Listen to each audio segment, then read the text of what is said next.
na kama unavyojua maoni ya mwanasheria mkuu wa serikali ni sheria, sio mapendekezo. Yale ni sheria na lazima yapitishwe kwa utii wa watu wote, na wote wametii na wamepitisha. Lakini watu wanalalamika kwamba hakukuwepo na kura ya kupitisha au kukataa. Hii wewe umeiona imefanyika? Wamelala usingizi hao, tumepitisha sisi sote baba. Imepitishwa kwa staili gani? Imepitishwa kwa staili ya ukimya na watu kutulia na kucheka na kuunga mkono. Ndio maana umeona baada ya mkutano watu wamemvamia hapa. Alishawahi kuvamiwa Mangungu, naamini toka amekuja Simba ndio tarajiwa kaanza kuiona leo. Sasa hapo ndio Mo yeye atafute wawekezaji wenzake, kama atazinua mwenyewe aweke majina matatu yake peke yake sawa, aweke mawili kwani sana mdogo wake na mtoto wake. Maoni ambayo yalitolewa na mwanasheria mkuu wa serikali yamezingatiwa yote, ambayo yamekidhi vigezo na maelezo, pamoja na hayo ambayo yamezungumzwa na msajili wa vyama. Yale yote yaliingizwa katika maoni ya mwanasheria mkuu. Mchakato umekaa miaka 8. Huu unaenda mwaka wa 9. Na huyu ni mwanasheria mkuu wa serikali ndiye ametoa mwongozo. Sasa ukienda kinyume na hapo, wewe ukipeleka kule bila kufuata ile mwongozo wake, ina maana tena mchakato unakwama. Lakini kama tumefuata mwongozo wa mwanasheria mkuu, ina maana mchakato unapita. Lakini tayari tumelizia baadhi ya vipengele, lakini yeye tu inasomwa dua, baada ya dua watu wanaenda toilet, wanarudi wanakuta shughuli imeisha, yani kashachinja kuku kwa mdomo. Sasa maana yake ni Takaruya Mo ndilo hilo. Hapana. Kumbe mamlaka ilikuwa amenyang'anywa. Vibaya mno. Ilikuwa ni mali ya mtu. Kwa hiyo sasa hatushuhudii tena vikao au press ambazo mtaitisha kupinga tena, mtaunga mkono kama mlivyokuwa mnafanya kipindi nyuma, itakuwa tofauti kidogo. Brother, nasema hivi, hata waziri umemsikia anasema kwamba huu mchakato umekaa miaka 8. Huu unaenda mwaka wa 9. Na huyu ni mwanasheria mkuu wa serikali ndiye ametoa mwongozo. Sasa ukienda kinyume na hapo, wewe ukipeleka kule bila kufuata ile mwongozo wake, ina maana tena mchakato unakwama. Lakini kama tumefuata mwongozo wa mwanasheria mkuu, ina maana mchakato unapita. Sasa hapo ndio Mo yeye atafute wawekezaji wenzake, kama atazinua mwenyewe aweke majina matatu yake peke yake sawa, aweke mawili kwani sana mdogo wake na mtoto wake. Anaweza kaandika pale mwanae, kaandika pale mdogo wake. Kwani kwenye mkutano hapo umepitisha kitu kilichojadiliwa hapa kimepitishwa? Hicho kimepita bana. Umepita na umepiga kura? Maamuzi kwenye nani mikutano kama hii hakuna kura. Kwa tunachagua nani? Yalikuwa hayana kura hapa, kukubali au kukataa? Hamna. Bwana, nilikuwa nazungumza na Chacha hapa kuhusiana na kinachoendelea katika ukumbi huu wa Diamond Jubilee, ambapo unaendelea na mkutano. Hawa ni wanachama wa klabu ya Simba wakiwa na vigenge mbalimbali wakijadili kuhusiana na vitu ambavyo vimeendelea hapa, wengine wakikubaliana kilichofanyika na wengine hawakubaliani kabisa na kilichoenda kufanyika. Nini ambacho wao wanakizungumza, na mimi niko hapa kwa ajili ya kuweza kuzungumza na wanachama wa klabu ya Simba. Kwani ni wahuni ama sio wahuni? Leo kaonyesha muhuni ni yeye. Anamaliza mkutano hapa mbele ya watu wametoka mikoa mbalimbali wamekuja. Sio wote tumetoka Dar es Salaam. Sasa leo unamaliza kiuni, watu wametumia nauli zao, wamepoteza muda wao. Unawaambia nini wana Simba? Mawasilisho ya katiba kutoka BMT, wizara ambayo inasajili. Leo hii inasomwa hapa vifungu vyote. Sasa tusubiri tuletewe maiki kwetu ili tuanze sasa kuvidadavua. Kipi kina afya, kipi hakina afya. Hata kama hujapitishwa leo, itapitishwa mkutano mwingine, lakini tayari tumelizia baadhi ya vipengele, lakini yeye tu inasomwa dua, baada ya dua watu wanaenda toilet, wanarudi wanakuta shughuli imeisha, yani kashachinja kuku kwa mdomo. Sasa maana yake ni kile kirusi ambacho walichosema Magori kwa wewe Mfalme Wanyika unasema kwa ndo Mangungu. Ukimwona mtu anamkumulikia kidole, naomba nisikilize kwa makini. Ukimwona mtu anakumulikia kidole, maana yake vidole vinne vinarudi kwako. Si umeelewa kwa makini? Kwa hiyo binafsi yeye Magori amezunguka mbuyu, lakini Mwenyezi Mungu amfichi mnafiki. Sawa, katuzihirishia kwenye mkutano mkubwa wa wanachama ambao tumeacha shughuli zetu. Watu wametoka mikoa mbalimbali kuja kuangalia tunaletewa kitu gani kuelekea msimu mpya huu ambao tayari umeshaanza. Kazunguka sana kikatiba, hapa kulikuwa na break, sasa tumekubali, hatujakataa. Kama si njia kuu hivyo walivyovileta, naibu waziri hapa akazungumza tupitishe katiba yetu vizuri. Hata hapa tumepitisha katiba au yeye kaisirigina katiba. Hiyo katiba mpya hapa kapitisha au kaisirigina. Vifungu vimesomwa. Baada ya kusoma simaiki rudi kwetu. Sasa kama wewe mwalimu unafundisha darasani, afu watoto wako uwatolee mfano hata maswali 5 hapa, afu leo unawapiga, si unaonea? Sasa hapa tumeelekezwa nini? Si tumewekwa tu kwenye mbuyu, tuelewe chochote, tunazunguka. Na ndio maana umeona baada ya mkutano watu wamemvamia hapa. Alishawahi kuvamiwa Mangungu, na mimi toka amekuja Simba, joto la jiwe kaanza kuiona leo.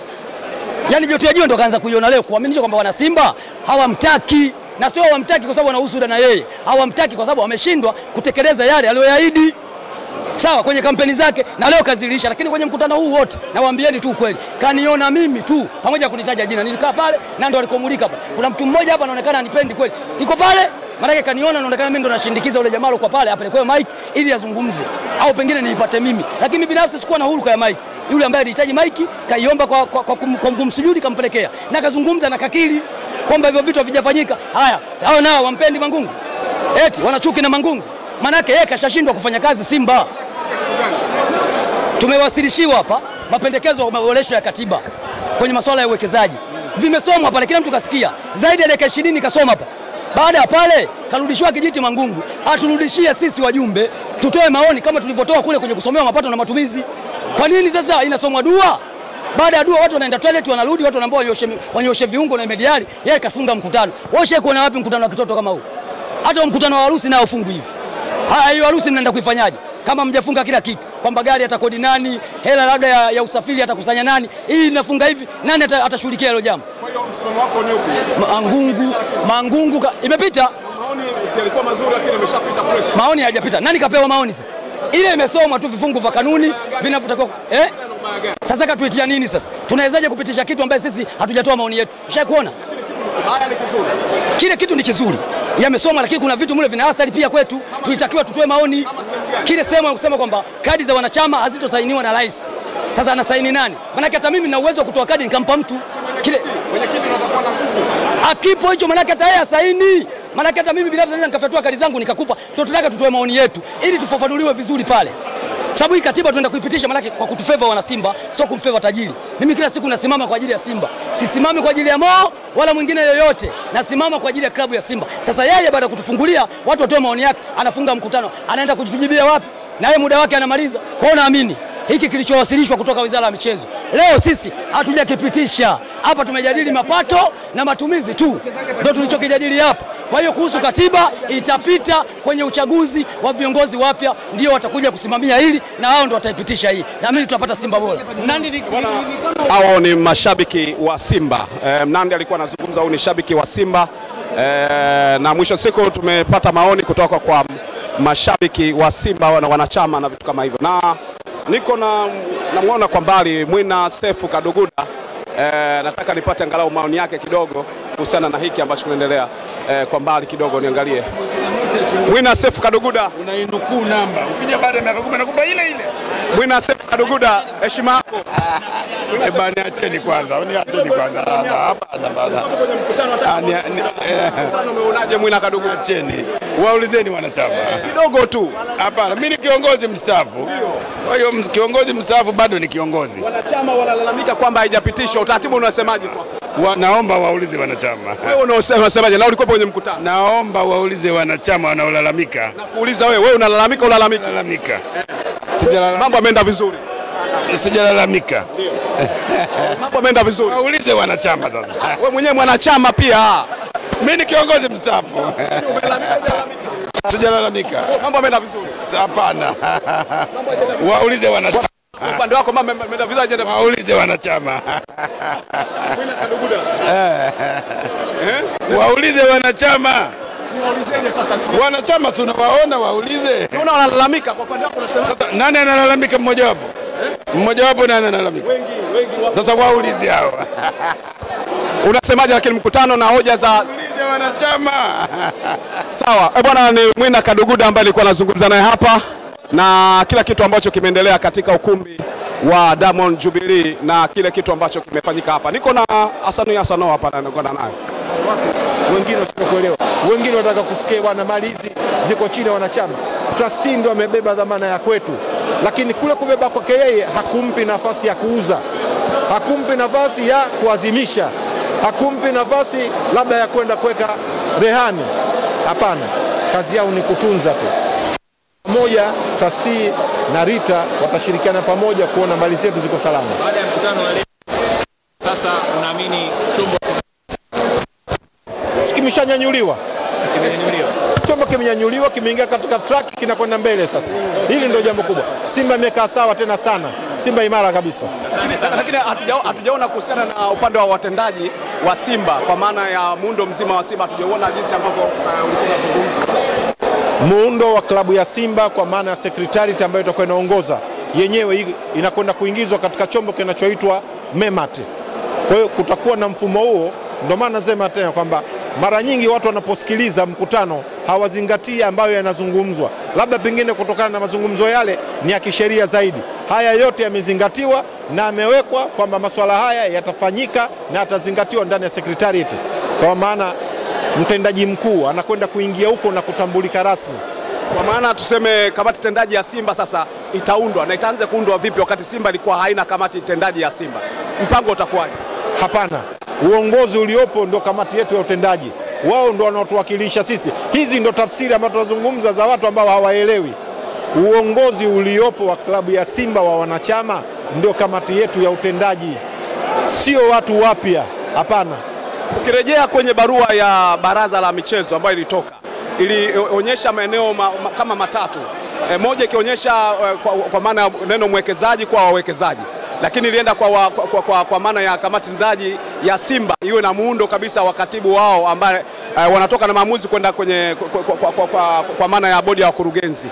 Hiyo ndio nataka unipe tafsiri. Mpaka sasa kilichozungumza naona kama hakijazungumzwa hivyo. Bado kamati ya wakurugenzi bado inaonekana na mamlaka ya kuwepo ndani ikiwa inaingia moja kwa moja kwenye maamuzi ya klabu ya Simba. Narejea tena kwamba tafsiri zetu zimekuwa tofauti katika kusikiliza.